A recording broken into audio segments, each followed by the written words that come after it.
The Poem of the Man God. Preparation for the Passion. Chapter 561. False disciples arrive in Shechem.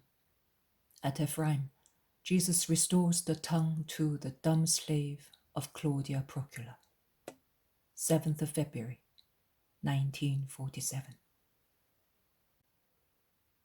The main square in Shechem. A characteristic trait of springtime is given to it by the new foliage of the trees that surrounds it, in a double row along the square-shaped walls of the houses, forming a kind of gallery. The sun plays among the tender leaves of plane trees, projecting an embroidery of light and shadow on the ground. The basin in the center of the square is a silver plate in the sunshine. People in groups are discussing their business here and there. Some people who are apparently strangers, as everybody is asking who they are, come into the square. They look round and approach the first group they meet. They exchange greetings to everybody's amazement. But when they say, "We are disciples of the Master of Nazareth," all mistrust ends, and some go to inform the other groups, while those who remain say, "Did he send you?" "He did, on a very secret mission. The rabbi is in great danger.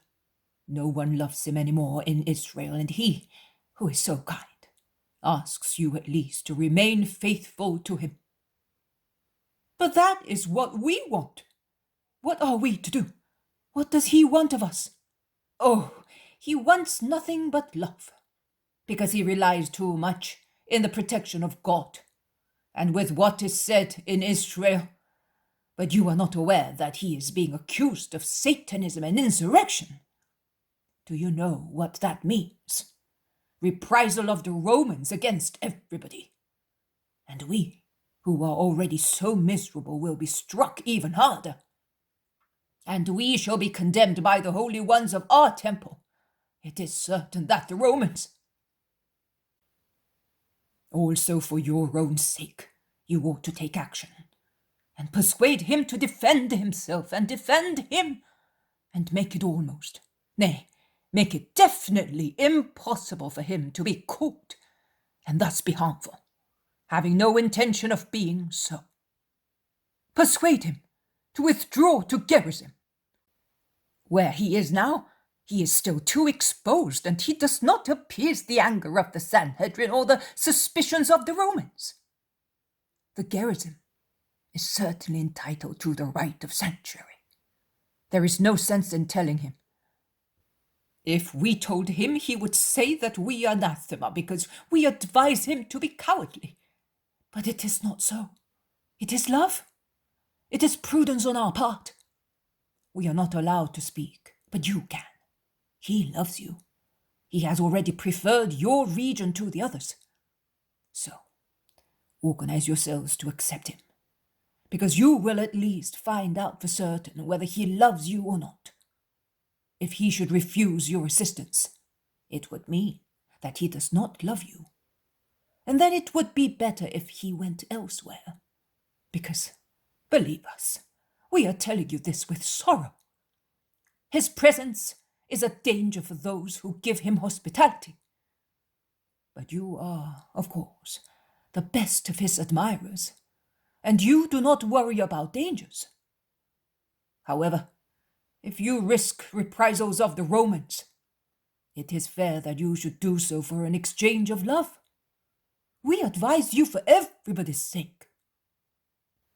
You are right, and we will do as you say. We shall go to him. Oh, be careful. He must not become aware that it was our suggestion. Don't worry. Don't be afraid. We know what to do. Of course, we will let people see that the despised Samaritans are worth 100, 1,000 Judeans and Galileans to defend the Christ. Come to our houses, you messengers of the Lord. It will be the same as if he came to us. Samaria has been waiting for such a long time to be loved by God's servants. They go away, keeping in the middle of their group those whom I do not think I am mistaken in calling emissaries of the Sanhedrin. And they say, "We realize that he loves us, because this is the second group of disciples that he has sent to us in a few days. And we did the right thing in being kind to the first one. It is right to be so kind to him, because of the little children of that dead woman of our town. He knows us by now." And they go away, looking happy. All the people of Ephraim pour into the streets to see the unusual event of a procession of Roman wagons passing through the town. There are many wagons and covered litters, flanked with slaves and preceded and followed by legionaries. The people make gestures of mutual understanding and whisper. When the procession arrives at the crossroad for Bethel and Ramah, it separates into two parts. A wagon and a litter stop with an escort of armed men, while the rest go on.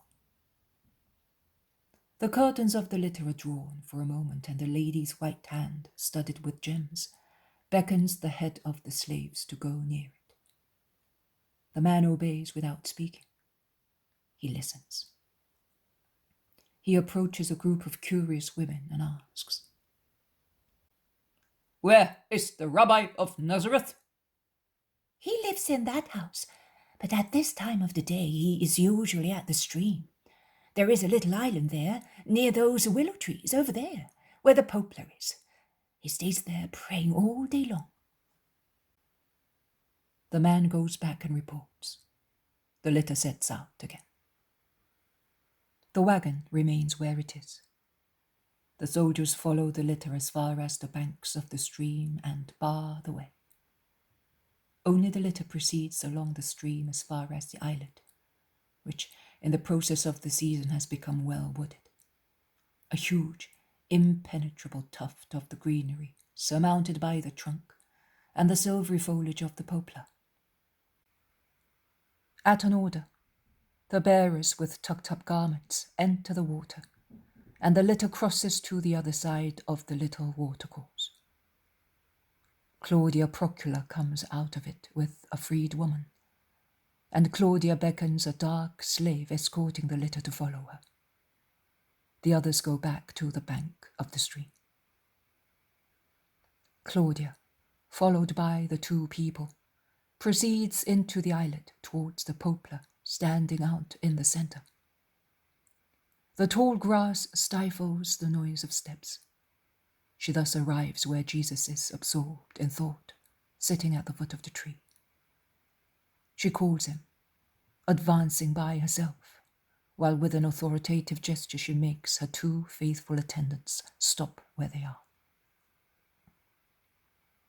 Jesus looks up, and he stands up at once, as soon as he sees the woman. He greets her, holding himself upright against the trunk of the poplar. He does not appear to be astonished or annoyed or irritated at the intrusion. After greeting him, Claudia enters into the subject promptly.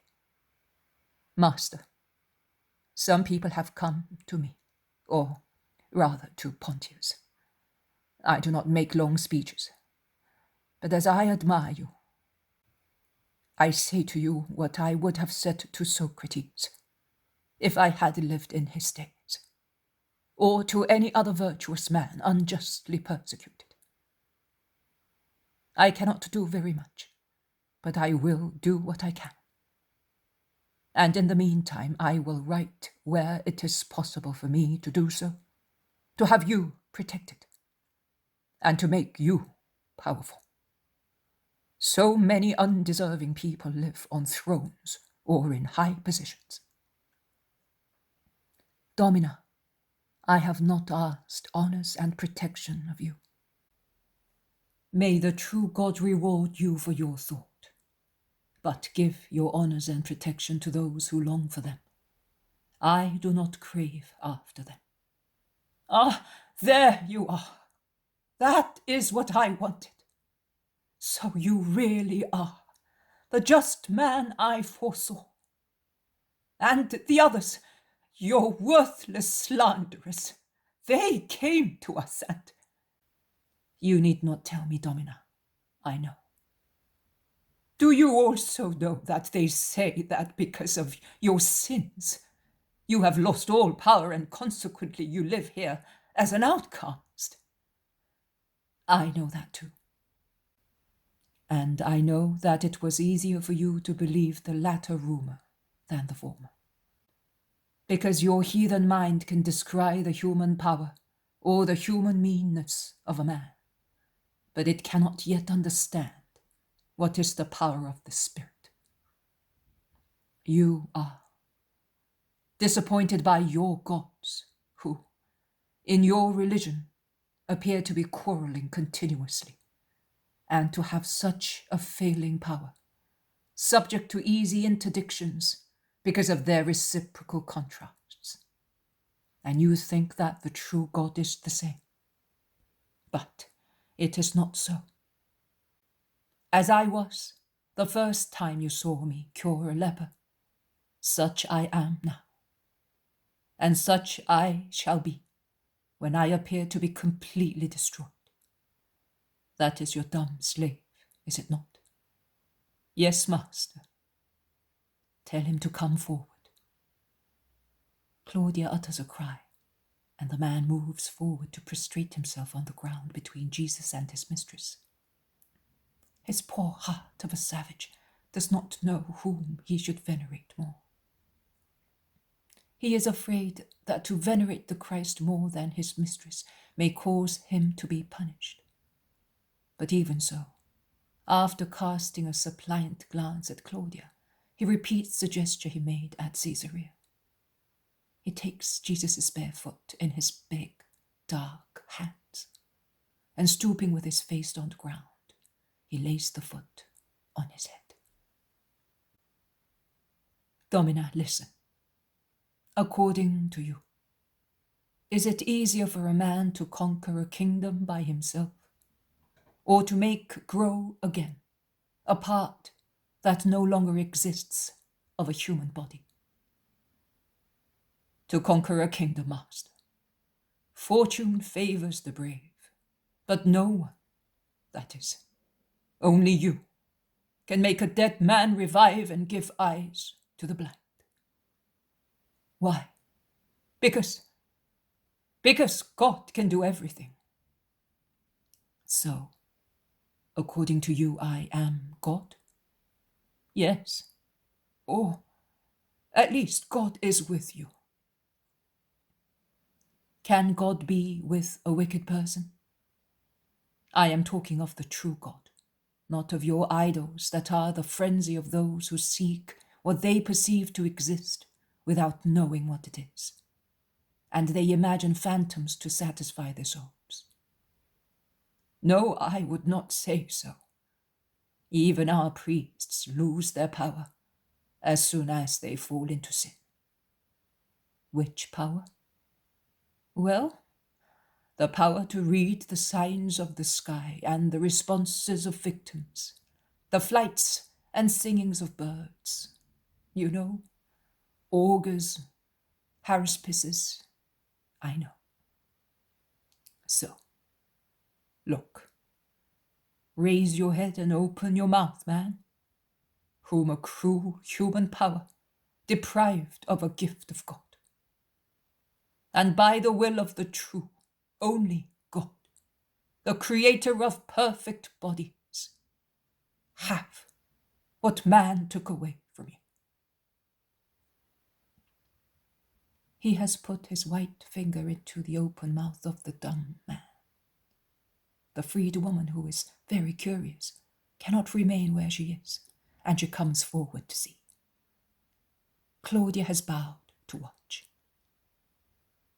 Jesus removes his finger, shouting, "Speak, and make use of the reborn part to praise the true God." And all of a sudden, like the blast of a trumpet, of an instrument so far mute, A guttural but clear cry replies, "Jesus!" And the Negro falls to the ground, weeping for joy, and he really licks Jesus' bare feet, just as a grateful dog would do. Have I lost my power, Domina? Give this reply to those who throw out such innuendos. And you, stand up and be good, thinking how much I have loved you. I have had you in my heart since that day at Caesarea, and with you all those like you, who are regarded as goods, considered inferior even to brutes, whereas you are men, equal to Caesar, by conception, and probably better, because of the goodwill of your hearts. You may withdraw, Domina.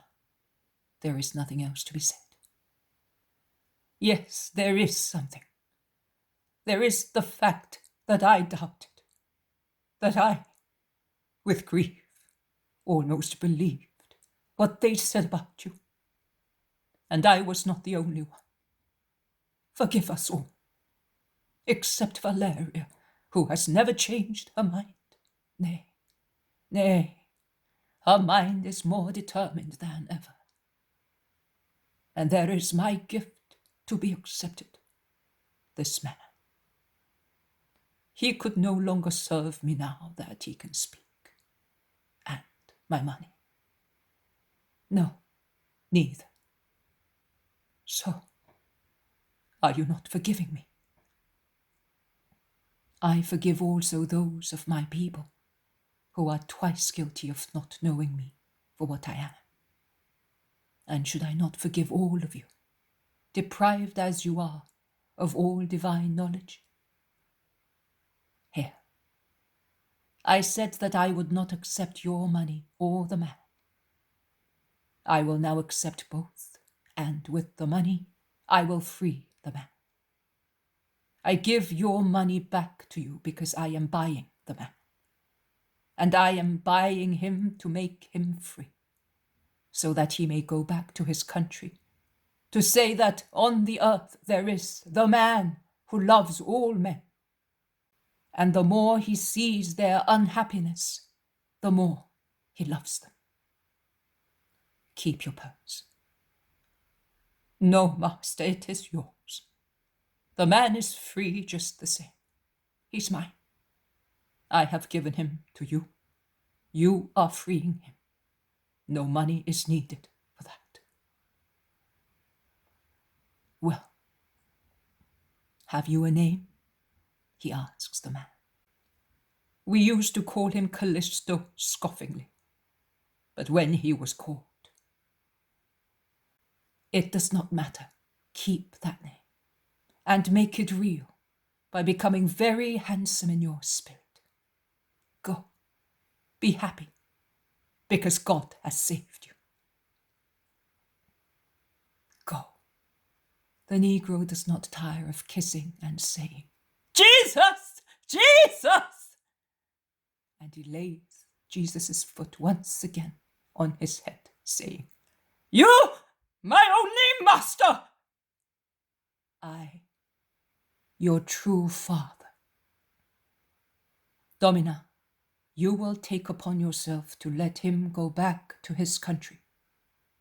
Use the money for that, and give him the rest.